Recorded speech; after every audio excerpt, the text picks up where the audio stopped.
आता आपली बिर्याणी तर झाली. बिर्याणी बरोबर खायसाठी बनवते रायता.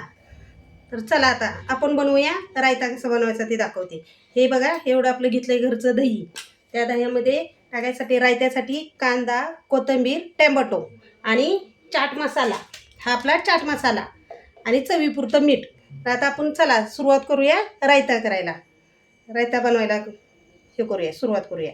प्रथम कांदा, नंतर टोमॅटो आणि ही कोथिंबीर. असं त्याच्यात घ्यायचं की हे प्रथम एकजीव असं फेटून घ्यायचं अशा पद्धतीने.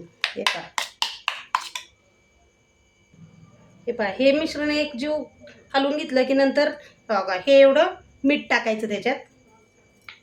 नंतर ना चाट मसाला टाकायचा.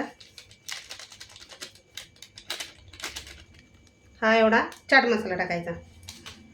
आपल्या घरात माणसं जेवढे असतील त्याप्रमाणे आपण करायचा, जसं आवडतो त्या पद्धतीने. हे अशा पद्धतीनं परत एकसारखा असा फेटून घ्यायचा. दह्याची पूर्ण गुठळी अशी सुटली पाहिजे. पातळ असं ज्याप्रमाणे आपण ताक कसं करतो त्या पद्धतीनं एकजीव असं हलवून घ्यायचं. झाला आपला रायता. चला मग हा आपण मसाले भाताबरोबर पण बनवू शकतो, बिर्याणी बरोबर पण बनवू शकतो, किंवा असं कुठलीही भाजी असली ना आपल्याला वाटलं खाऊ वाटलं तर असं अगदी साध्या सोप्या पद्धतीत बनवायचं आणि खायचं. ह्याला म्हणतात रायता.